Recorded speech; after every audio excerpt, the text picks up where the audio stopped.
bien voilà, il est 12h30, c'est l'heure pour nous de retrouver Qu'est-ce qu'on mange. C'est l'émission, c'est notre rendez-vous avec les cuisines créoles.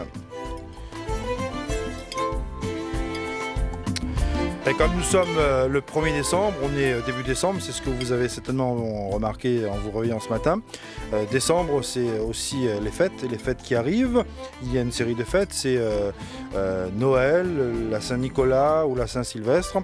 Donc c'est l'occasion pour nous de présenter des idées de fêtes, de repas de fêtes, avec notamment dans un instant Xavier Guillaume Sivagé qui va nous présenter la tradition du... Exactement, de la cochon Noël. De cochon Noël en Martinique. En Martinique, de ce qu'on mange à Noël sur cette période de fête. De ce qu'on mange, de ce qu'on mange aussi beaucoup avec exagération aussi. Hein. Exactement, les fêtes de Noël sont justement faites pour, partir avec le ventre plein. Voilà, on verra avec Vanessa dans un instant comment on peut aussi faire pour contenir cette exagération. Exactement, allier un peu le côté nutritionniste, mais oui, le côté nutritionniste et le côté... À ce moment-là, c'est pas du tout la priorité. Hein. C'est pas la priorité, mais si on peut quand même associer les deux. Oui, on va se donner la bonne conscience, on va interroger Vanessa. Voilà, on va faire comme ça, justement. Je vous donnerai quelques astuces. D'accord, Vanessa. Donc, ça sera notre bonne conscience qui nous parlera dans un instant. Effectivement. Et puis, ce sera aussi pour nous l'occasion de présenter, c'est aussi une idée de livre à offrir pour ces fêtes. C'est le président français qui est devenu comorien en 24 recettes. C'est un livre de recettes de Najat Bakar qui est avec nous ce matin. C'est un roman culinaire comorien qui présente 24 recettes. C'est une fiction qui dit qu'en 2048, la quête de la nationalité comorienne est devenue un Graal à la faveur d'une révolution économique et qui a hissé les Comores sur le podium des pays les plus riches, dans les 3 pays les plus riches au monde. C'est bien ça. Et face à ça, il y a eu une forte demande de passeport pour avoir la nationalité comorienne et il y a eu un afflux conséquent de migrants. Les autorités du pays ont décidé de fixer comme critère la maîtrise de la cuisine comorienne. Et parmi les demandeurs de la nationalité, on va trouver un futur ex-président de la République française qui vient de rater sa réélection, sa 7e réélection.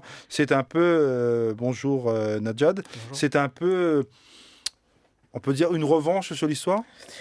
C'est aussi un clin d'œil par rapport à l'histoire, effectivement, parce que les relations entre ces deux pays sont imbriquées. Sont un peu difficiles, ouais. Voilà, et parfois un peu difficiles, effectivement. Donc c'était un moyen de lier les deux au travers de la cuisine et d'utiliser en tant que fil quand rouge. on dit que les relations c'est un peu compliqué, c'est dans le flux migratoire aussi. Hein.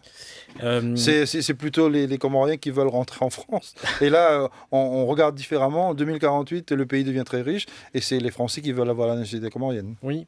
Et parmi les Français, le premier des Français. Le premier des Français, effectivement. Et c'est aussi un moyen de montrer que la cuisine est riche et qu'elle fait partie intégrante de la culture et qu'elle peut être mise en valeur de cette manière. Voilà, c'est un livre pour ceux qui ont Facebook, qui nous regardent sur notre Facebook Live qu'on diffuse après cette émission.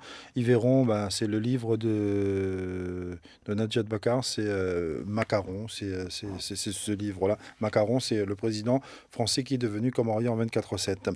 Alors, là, on est dans la fiction, mais dans la vraie vie, la cuisine comorienne existe. Effectivement, elle existe et ce qui est bien à souligner, c'est qu'il y a de plus en plus d'acteurs qui essayent d'émerger, notamment en France. Et voilà, par rapport au livre, c'est le premier qui met réellement les recettes sur papier. Et c'est intéressant de travailler autour et de montrer qu'elles peuvent être intéressantes, qu'elles peuvent être intégrées, qu'elles peuvent être mises en place et cuisinées par tous, et au-delà des Comoriens et de la diaspora comorienne. Ouais.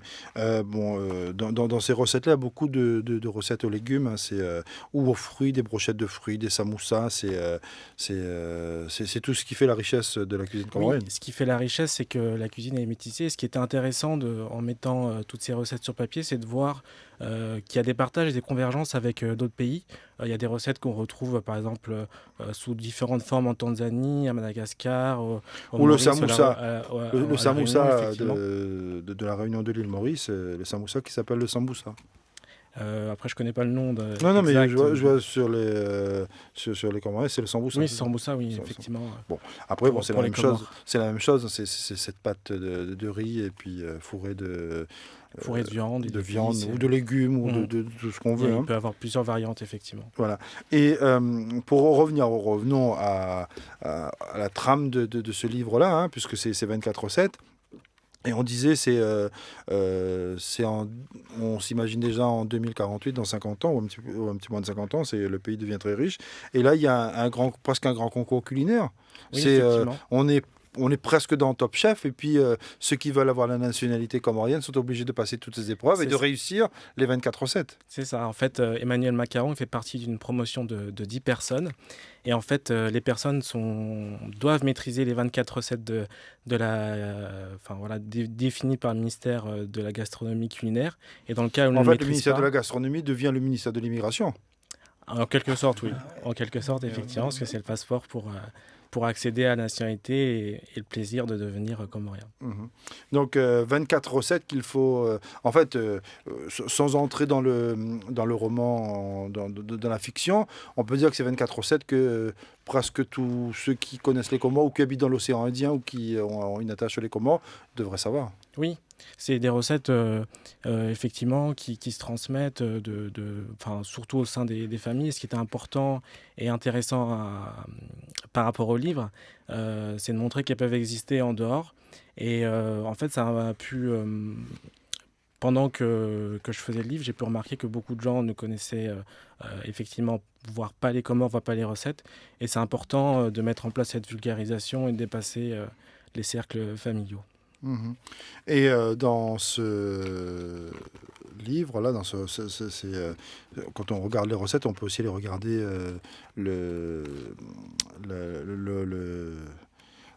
l'histoire et puis les réactions aussi que ça a provoqué, avec une série de personnages qu'on connaît, dont les noms ont été transformés ou légèrement transformés, comme Olivier Facteur ou Jean-Michel Blanquette ou Cohn-Bendit ou Valérie Giscard d'Estaing, Nicolas Bulot, Jean-Luc Mélenchon, Barack Obama. Il y a plein de gens. Vous vous êtes amusés là? Oui, à la fin, c'était donc ça fait partie des bonus. C'était une manière un peu de Il fallait s'amuser. m'amuser et d'utiliser les mots.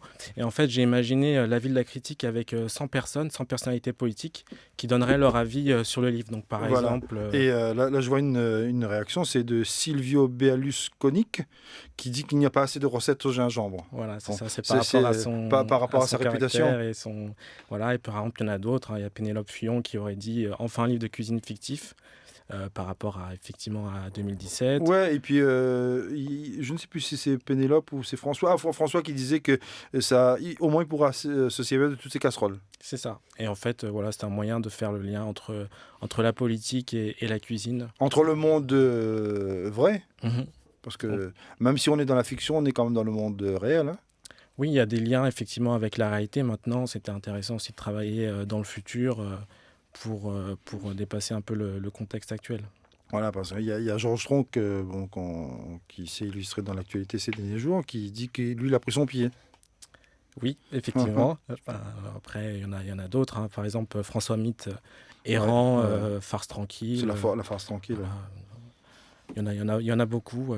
Olivier Facteur, il n'y a pas besoin d'être timbré pour lire le livre. Voilà, il y en a plein. On sait de qui il s'agit. Hein, Voilà. Quand on dit Olivier Facteur, c'est un ancien candidat aussi à la présidentielle. Tout à fait, oui. Voilà. Donc, c'est les 24 recettes qui sont là. Et parmi les recettes qu'il a, dans quelle est votre recette préférée? Alors moi, la recette préférée, c'est le pilaou. C'est quoi? Donc c'est un riz parfumé aux épices et qui peut s'accompagner soit de viande de bœuf ou de poulet. Et aussi avec une sauce qui s'appelle le rougail à base notamment de tomates, de piment. citron, de piment Ouais. et d'échalotes.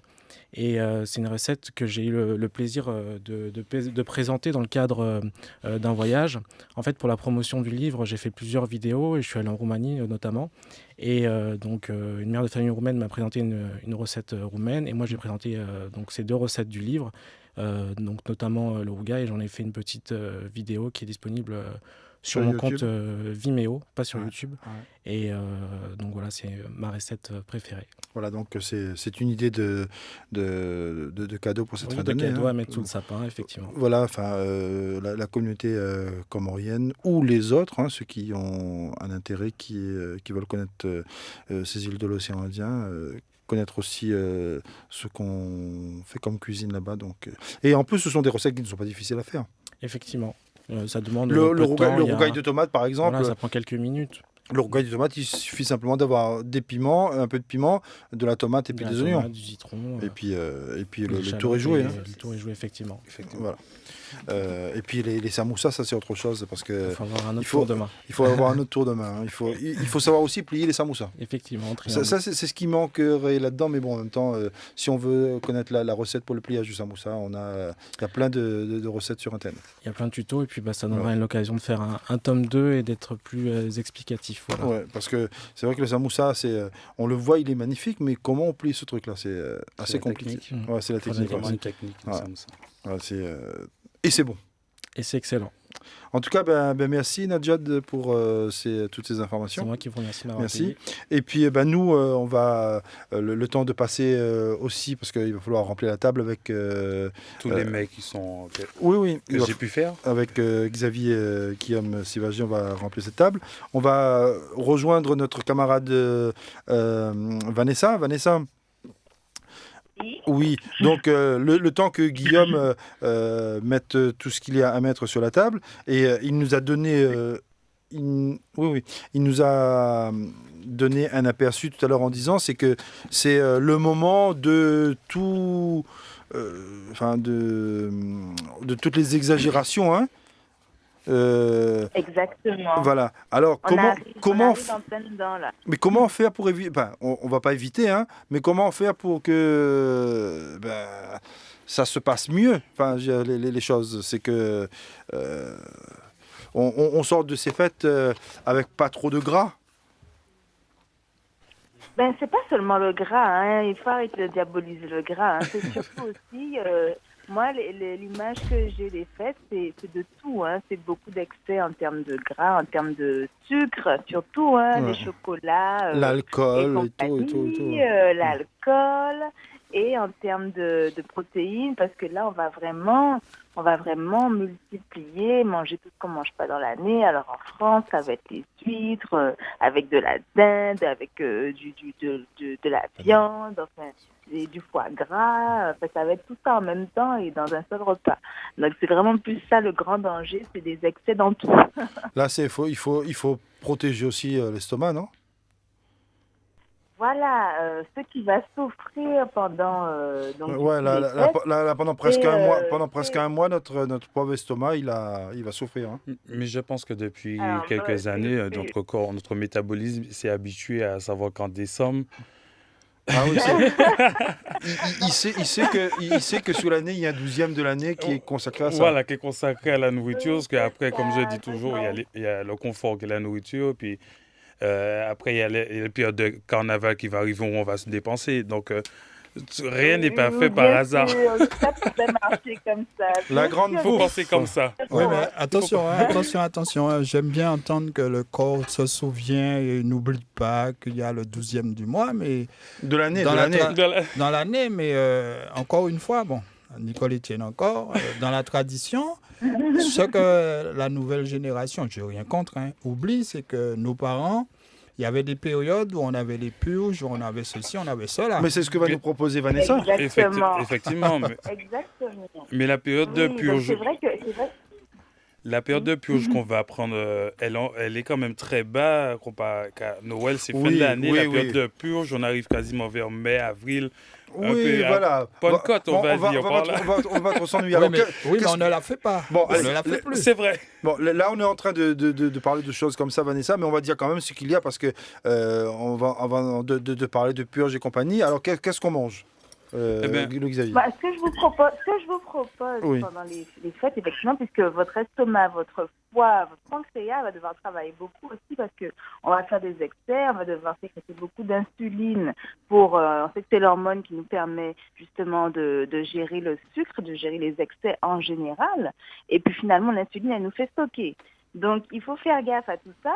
Et donc, comment on fait? Alors, on va boire de l'alcool. Je vous conseille premièrement aussi de rester bien hydraté. Donc, vous allez boire de l'alcool, c'est sûr. On Faut peut boire prendre de l'eau, hein, on peut prendre de l'eau. Donc, entre chaque verre... Non, mais moi, je me fais pas d'illusions. Ah, d'accord. Il y a pas je dis même pas ne buvez pas d'alcool. Non, non, non, non. On va en boire, c'est pas grave.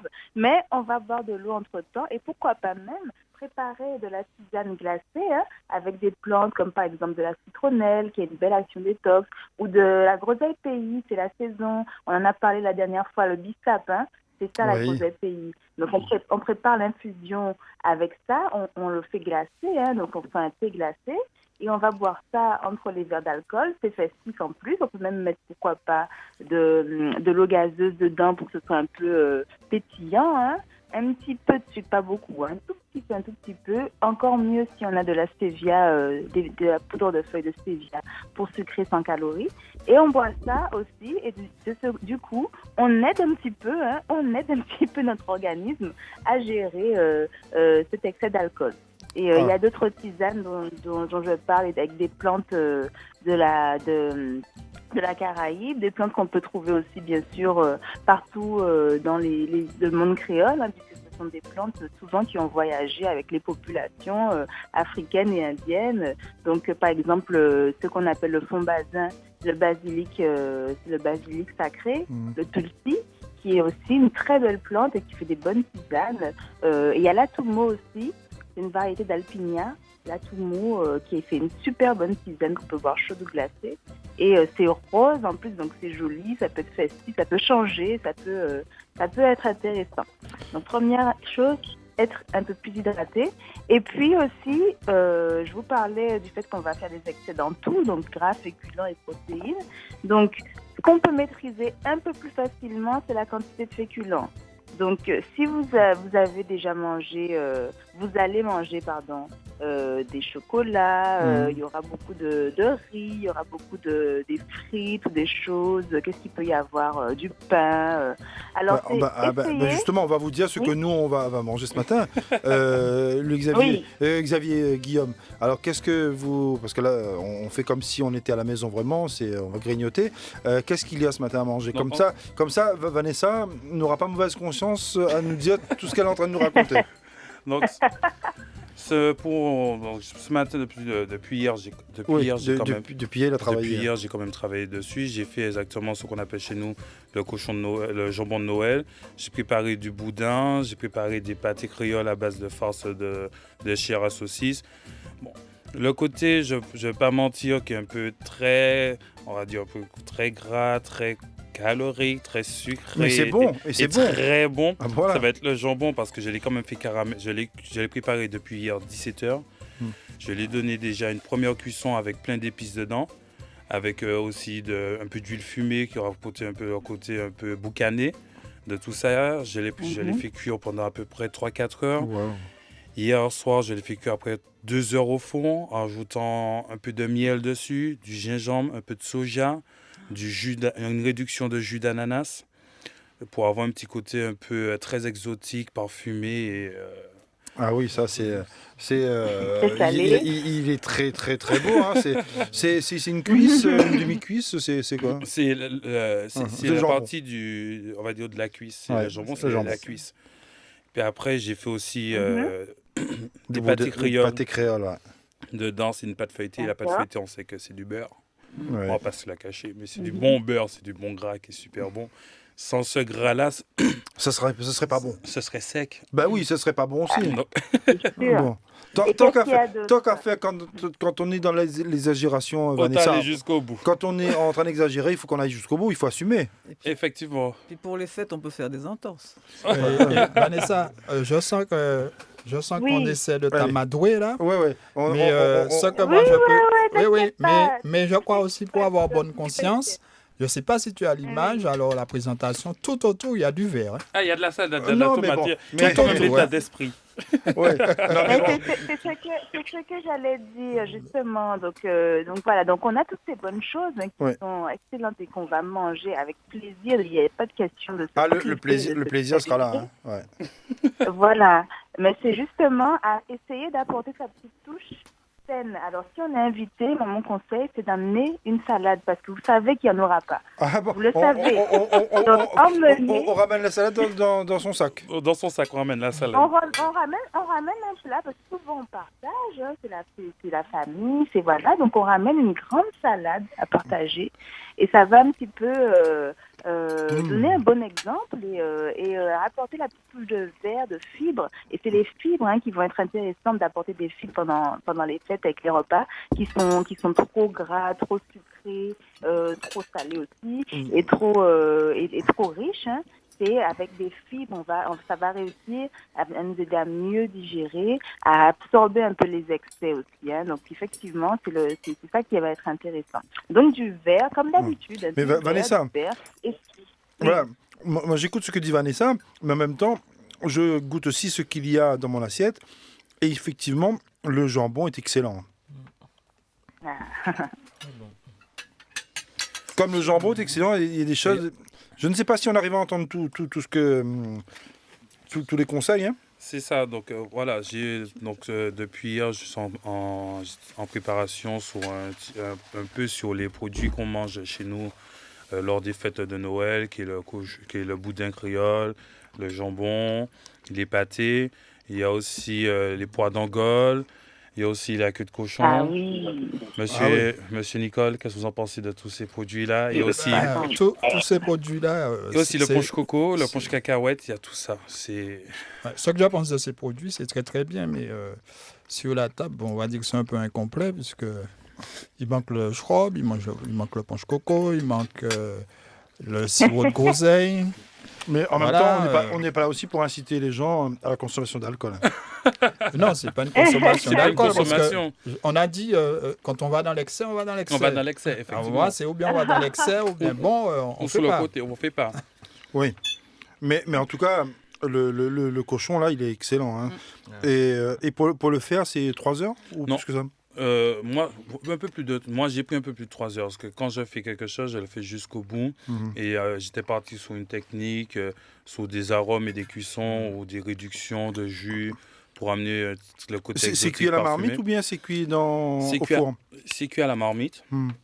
J'ai mis une grosse marmite. Dans cette marmite, j'ai rajouté du piment fort, j'ai rajouté du piment végétarien, j'ai rajouté du thym, j'ai rajouté de l'oignon. J'ai pris du jus d'ananas aussi que j'ai mis dedans. Ouais, J'ai laissé cuire bien tous ces arômes. Je l'ai piqué plusieurs fois que tout puisse bien rentrer, ces arômes puissent bien Ouais, s'imprégner. ça se voit et ça se retrouve dans la bouche. Hein. Et voilà. Et après, j'ai fait une cuisson au fond pendant à peu près 2 heures où je l'ai mouillé non-stop avec ce jus. Non-stop. Ça se boit et ça se mange. Effectivement. Bah oui. Il boit toute GIA, il boit toute l'OA et actuellement, nous l'a qu'à manger. Donc, il fait tout en même temps. Un C'est petit excellent, détail, je ne excellent. sais pas Vanessa si en Guadeloupe c'était pareil, mais toute cette technique de caramélisation était faite chez nous avec le fer à repasser Ah bon, hein. et le sucre. Ah oui. Ah oui. Ah bon? Ah oui.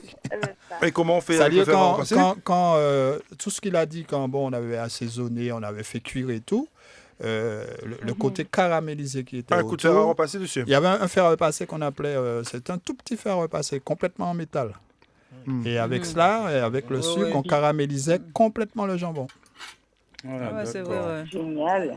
Oui. Ben, Et qui changeait le goût. C'est par exemple comme le boudin, on met tout dans l'eau du boudin, mais il y a un truc important qu'on retrouve, c'est la feuille de banane. Ah bon? mais La c'est feuille de banane. Au fond, Au fond, lorsqu'on fait éviter- cuire. la feuille de banane évitait justement que le boudin, que son contact avec le fond de la casserole. Parce que quand on le met à chauffer, c'est des boyaux, ça explose, ça éclate. Et la feuille de banane venait faire entre les deux Et ajoutait aussi un parfum. et ajouter son parfum.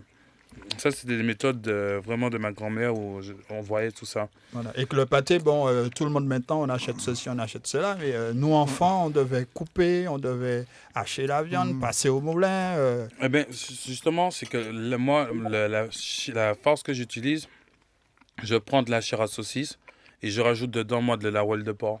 D'accord. Je ne le fais pas sans. La chair à saucisse, c'est quasiment, on va dire, 50% de gras.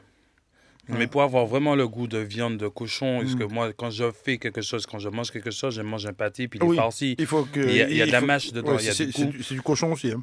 Voilà, eh ben, je le coupe avec un peu de welle de porc, de la viande de porc dedans. Ouais. Mais c'était la même technique, c'est-à-dire que les gens, à partir du moment où on menait le cochon jusqu'à la fin, c'était toute une ambiance parce que on prenait carrément les morceaux directs du porc, la graisse et tout, pour mettre dans la chair à saucisse. Mais en clair, si je comprends bien, là, c'est dans quelques jours, c'est la fête du cochon, là. Ouais, on va dire chez nous, oui, aux Antilles, oui, c'est la fête du cochon, parce que tu vas le retrouver dans tous ces états et dans toutes ces formes qui sont on va dire, le boudin, les pâtés, le jambon. On va retrouver aussi le cochon roussi. On va manger avec des pois d'Angole. Des morceaux de porc qu'on a salés. Voilà. Tout ça, c'est avec la tradition qu'on a salé longtemps avant, qu'on va retrouver dans les pois d'Angole. C'est ça qu'on va retrouver dans les pois d'Angole. C'est toute une, en fait, les fêtes de Noël chez nous se préparent. Nos grands-mères le préparent depuis longtemps. Se préparent d'avance. Et avant, Le cochon, il est engraissé aussi depuis voilà, longtemps. c'était ton cochon que tu allais tuer, tu l'engraissais pour la Noël, pour Dieu, manger ça. Et à l'approche de Noël, il y avait une certaine technique d'alimentation. Voilà, c'est ça. Maintenant, moi, je fais mon propre boudin. C'est des heures de travail. Je sais très bien, mais au moins, c'est une qualité que je vends aux gens. C'est du boudin noir. Hein. C'est du boudin noir. Je fais aussi du boudin blanc. Je fais aussi des boudins de poisson. Oui, parce que tu es traiteur aussi. Je suis traiteur aussi. Et je me suis arrêté à ces produits typiques de chez nous. Je n'irai pas faire du boudin de langouste, de lambi. Que pour moi, c'est la génération de boudin, on a évolué dedans. Mais le boudin classique, typique, traditionnel de chez nous, pour Noël, c'est le rouge et le blanc. Pour ceux qui ne mangent pas forcément de sang ou de porc. Donc il y a quand même possibilité de le rouge et le blanc pour retrouver les couleurs du Père Noël. Ça, c'est pour retrouver son habit et puis sa barbe. C'est ça, effectivement. Donc voilà, après il va venir les fêtes de Saint-Sylvestre où on va travailler les fêtes de Noël, le 31, on va travailler sur des produits un peu on va dire, plus haut de gamme, plus classe, des choses qu'on va pas l'habitude de manger tout le temps, tous les jours. Mais on a quand même cette tradition qui reste ancrée chez nous, quoi. Et c'est ça.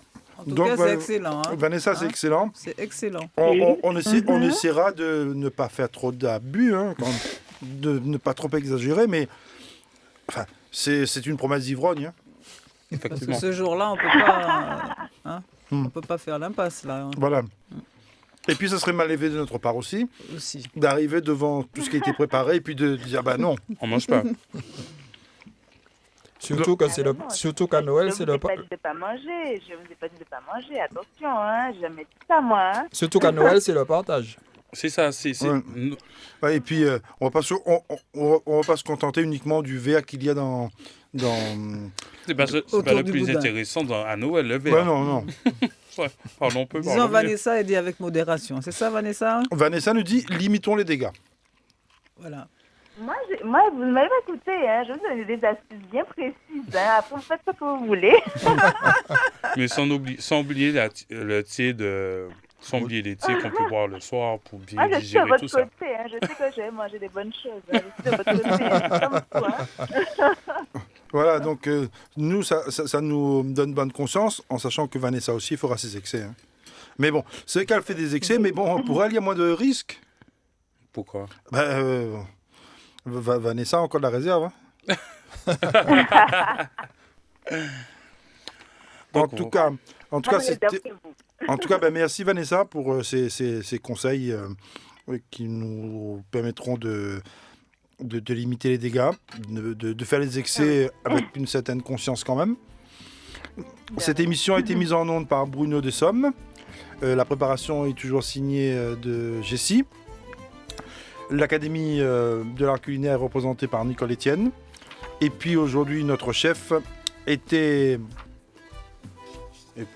Xavier Guillaume Sivagé. Mais merci beaucoup.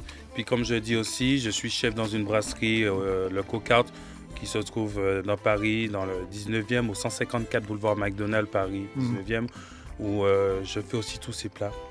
On va manger comme ça aussi? On peut manger comme ça le midi.